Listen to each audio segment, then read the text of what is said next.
Shirley Jackson's short story The Lottery was published in 1948, and it is not in the public domain. Accordingly, we are prohibited from presenting the full text here in our short story collection.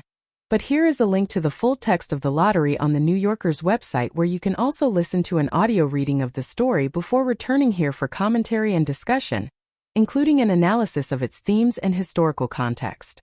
You can also listen an audiobook recording at the bottom of this page. It is important to have some historical context to understand this story, and the negative reaction that it generated when it appeared in the June 26, 1948 issue of The New Yorker.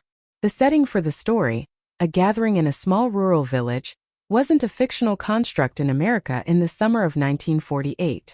The setting was emblematic of small-town America, and many people identified directly with the setting and the gathering depicted.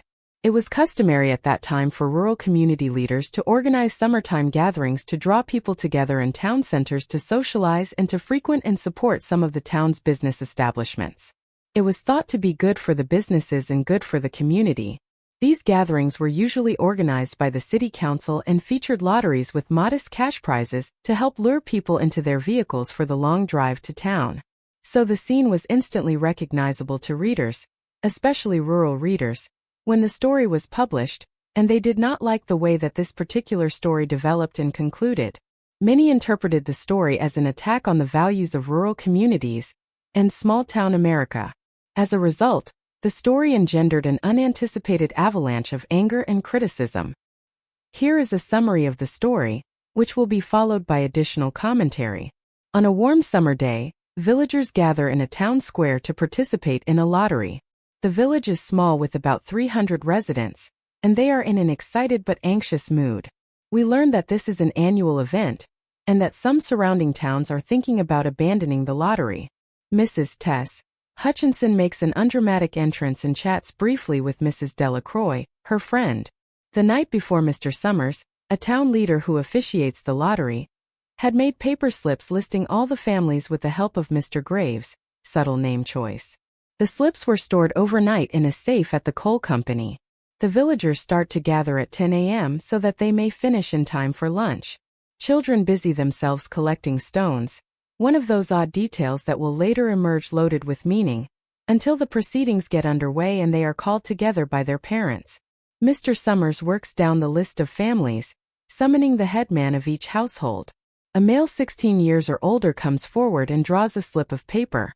When every family has a slip of paper, Mr. Summers has everyone look at the slip, and we discover that Bill Hutchinson has drawn the one slip with a black spot.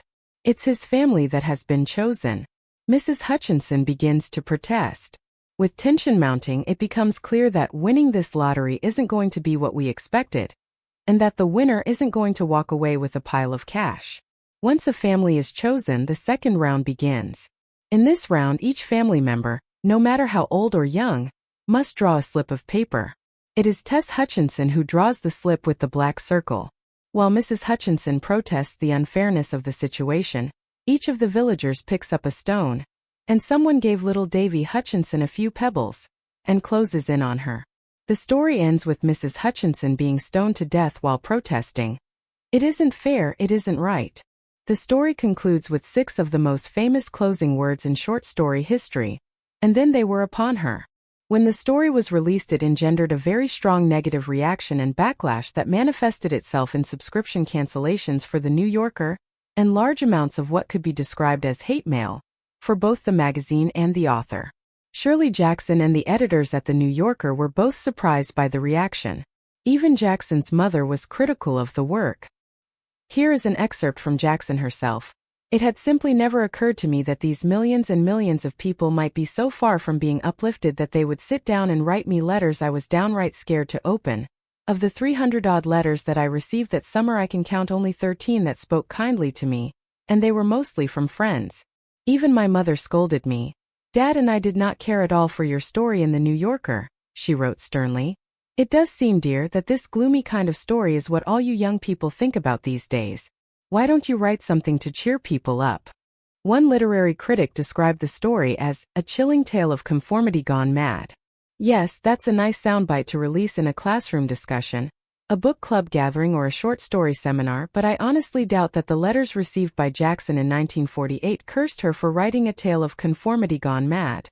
I suspect that some people picked up and reacted strongly to the idea that Jackson might be suggesting that underneath the idyllic image of rural communities peopled by wholesome citizens, that there might be a sinister force waiting to be unleashed. The people in those communities certainly didn't see themselves that way. I suspect that some folks made simpler inferences about the story that they still found offensive. Personally, the story works for me at an allegorical level where the stones represent gossip, rumors, and innuendo, and the stoning itself represents the character assassination that can occur in small towns and communities. The lottery represents chance. At any point, any one of us can become the target of harmful gossip and rumors, even when they are unfounded. The encircling crowd represents the hurting nature of people everywhere, and the vicious ways in which they can behave when they have formed a mob mentality. Jackson kept her intended meaning to herself, believing that it would emerge more clearly with the passage of time. But considering that she was genuinely surprised by the reaction, it seems logical to conclude that she intended to make a commentary on general human nature, rather than a specific criticism of rural American communities in the mid-20th century. I think the questions of permission and participation make for a great discussion or essay about this particular short story. As small as the gathering is, it is an official event and an act of governance. The American writer and intellectual Henry David Thoreau suggested that you have a moral responsibility for your government, that when the government does something wrong, say, handing out free smallpox-infected blankets to Native American Indian tribes, that it's not right to simply blame the government, because by extension that government belongs to you and acts on your behalf.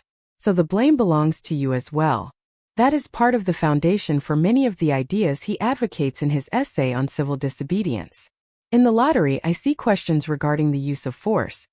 Would you voluntarily participate in an annual lottery like this? Yet the people come every year. Why? I also see questions about permission and consent. Are people willing to tolerate the possibility of bad things happening in their community, as long as the odds of it happening to them are low and the cost of speaking out and protesting against it might be high? What are we willing to trade off or compromise to be part of a community? How do these questions relate to modern American culture and politics, where some people, an increasing number, believe that some individual liberty should be sacrificed for the good of the community, while others believe that individual liberty and the freedom to make personal choices is the highest consideration? That can be a difficult question for some, and they wish to answer it with a compromise. Of course, some individual liberty must be sacrificed. This story may be useful for removing the middle ground and raising guiding principles to the surface for consideration.